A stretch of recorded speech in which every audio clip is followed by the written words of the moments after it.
Sean Locke has just finished a tour as well. A Lockopedia, which is kind of random. The Lockopedia bit is where you could answer any question. Well, yeah, but obviously I can't. But, it's a nice idea. It's a stand-up show, and then in it, I do this thing called Audience Battleships, where I shout out a row and a seat number, and who's ever in it has to shout out a letter and a word, and I have to do something on it. So, you know, but sometimes it's quite hard, because people shout out tea and titanium. I haven't got a lot of stuff on alloys. I don't know how they do this. I don't know how you do what you do, standing up in front of the brick wall. You know, we see it on TV all the time. These guys and these women are doing their act. Don't you think it's without a band, without underscore music, without anything, just naked doing comedy? It sounds impossible. Well, naked in a... And you especially, it's even tougher if you've seen my act. I don't make it easy for myself. And do you like kind of the freedom of doing live shows? Because obviously television now it's tougher for stand-ups, really, isn't it? Because the things you can and can't say. Well, they're so prescriptive now about what you can say on television since those infamous phone calls. You can hardly say anything. And I just don't understand. People seem to really be keen on complaining about television now. Which I don't understand why anyone would ever complain about television, because you've got a remote. You don't have to endure it for a second. You just go... Yeah, it's quite right. It's ridiculous, isn't it? If you don't like something, you just go, oh, it's gone. It's gone. It's like, you know, if you've got some muck on the floor, you like get a hoover, you just go, poof, it's gone. It's like Sill It Bang. Poof, and it's gone. And, you know, I always think people who complain about television, it's a bit like people who've got a nut allergy who go into a nut shop. You know, they go into a nut shop and it's called, like, the King Nut Shop. And they go in and they say, those could kill me! Well, don't go in the fucking nut shop.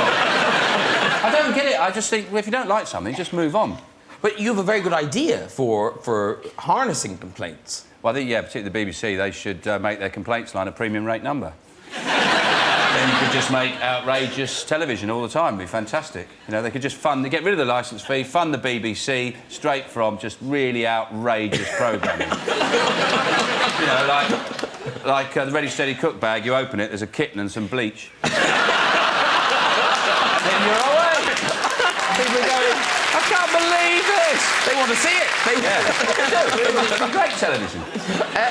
Now, listen, very quickly, we often have people like... You know, because when you research the guests, we've all done something else. We've all had early jobs. Yeah. Sean Locke is the most extraordinary... Is the goat herding? Because that is such an odd job. You genuinely were a goat herder. Yeah, I was a goat herdsman. No, is this a joke? Absolutely true. No, why would I lie? I would do it now, but I'm a bit worried about the studio being full of goats, because I could just summon them up. No, I worked in France on a farm, and I was a goat herdsman. I used to get up every morning, milk the goats, and take the goats out into the forest with my special cry, my goat herdsman's cry. Can we hear it? Yeah, certainly. It's a French goat herdsman's cry. OK, great. It's not in English, because they were French goats. And they weren't bilingual, not then, anyway. Here we go. Tubby cats. That's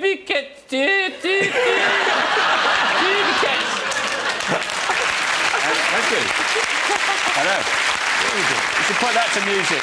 You should put that to music, Barry. And biquette is a French word for little goat. And you go out... It was actually a really stressful job. Really stressful job. It sounds idyllic. It sounds like some perfect job. You go out to the forest. It was right in the middle of France. And, of course, you'd be out there all day and you might have a little nap. Have your sandwich, whatever they'd given you. You take a little bit of wine with you. Fall asleep, wake up, no goats. Spend the rest of the afternoon finding 26 goats.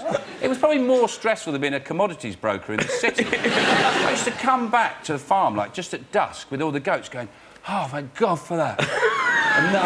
Another day I've managed to bring back all... Because you don't bring back the goats, you're in big trouble. Farm, there's no point bringing back 25, he wants 26 back. Oh, yeah. It was a stressful job.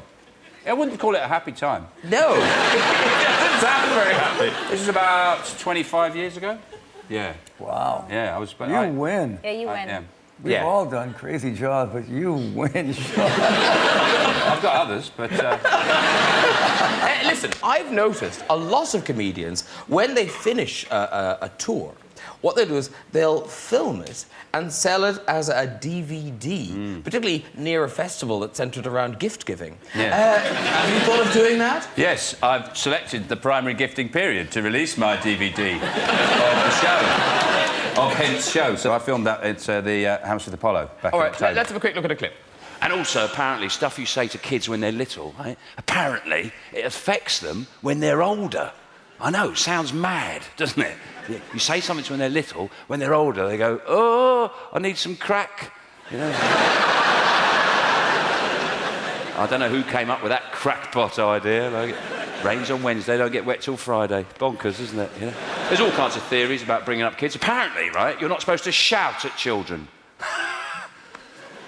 How's that supposed to work? There's a car coming.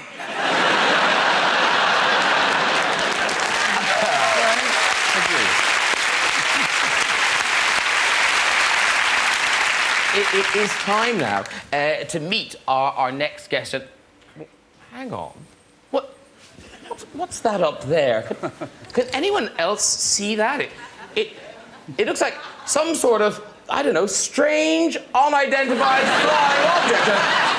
I don't believe it. I think it's heading straight for us. Oh my God! Wait a minute. That's not the real thing. Here she is, ladies and gentlemen. Please welcome Sickly Star and Widdecombe.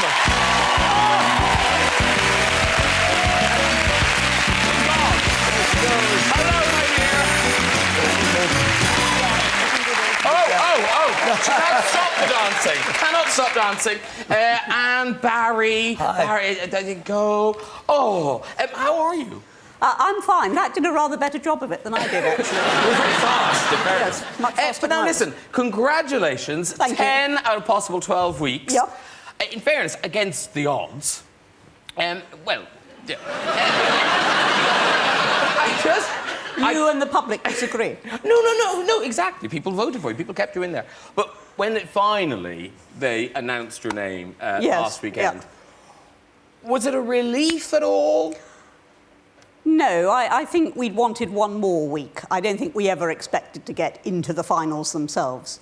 But I think we thought we might do one more week. So it wasn't a relief as such, but on the other hand, I have got my life back. Yes. Yeah. Well, look, for anyone who's been living in a cave, or indeed Barry, this is a reminder. This is the level, the quality of dancing you need to attain if you want to make it to the quarterfinals of Widdecombe dancing. This is, I think, your finest hour. This is your paso doble, which is genius. Oh, wow. It gets better. It gets better. Now wait, arm movement, and in, and Occhio!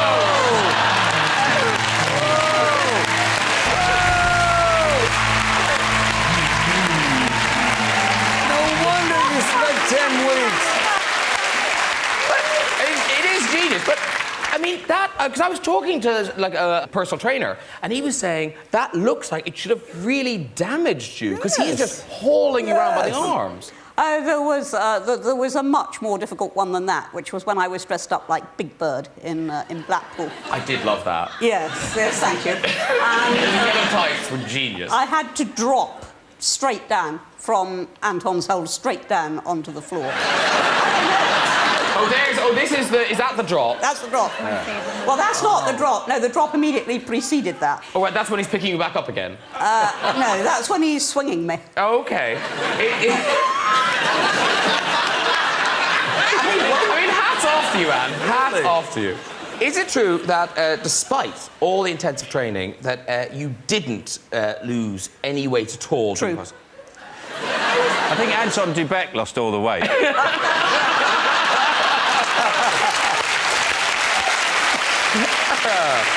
I mean, Anton decided very, very early on there was one very simple principle operating, and he came to this conclusion after the first hour of training. He said, the less time you spend with your feet on the floor, the better. So we had the flying act and the spinning and the lifts and the dragging, anything except my feet on the floor. And here's the thing. In your political career, you were, a sort of very controversial, outspoken right-winger.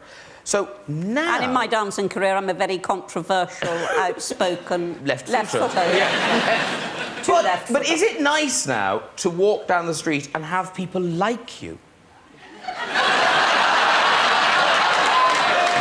You know, as you will be able to tell from things like majorities, there were a few people who liked me before. Yes, but you must have noticed the difference. Listen, Mr. Revel Horwood. That's all I'm saying. I'm just saying, no, you must feel the love. Exactly. This is what they call it in showbiz, feeling the love. I think it means liking the reception you're getting. But of course, the irony is you've now gained, you know, this huge kind of national treasure status, but as you've walked away from politics, and there they are, you know, Conservatives are sort of in power,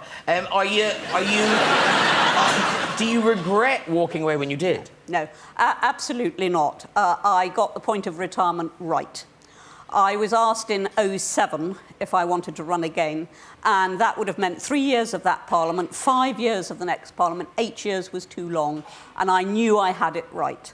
And the proof of that is simply that when I go back to see people, as occasionally I do, I don't feel any tug at all. So I got it right. So there's no danger of you going back into politics? I wouldn't... I'm certainly not going to stand for election ever again. Good. OK. And do you feel a bit sad that whatever political legacy you might have had has now been totally wiped out by you flying around in yellow tights? No, I'm not at all saddened by it for this reason. I mean, OK, you know, none of us know how long we're going to live. I could die tomorrow, but I could, if I followed my mother, for example, live another 3 decades. I do not know what's going to come up and what I'm going to do in that time. So I may be remembered neither for politics nor for Strictly, but for something else that I can't even foresee at the moment. And, you know, we get one go this side of eternity. One go. It's not a dress rehearsal, it's one go. And you make the most of it, and you take opportunities that come along that you like, and you go for it. And that's my philosophy. Well said, Anne Widdecombe.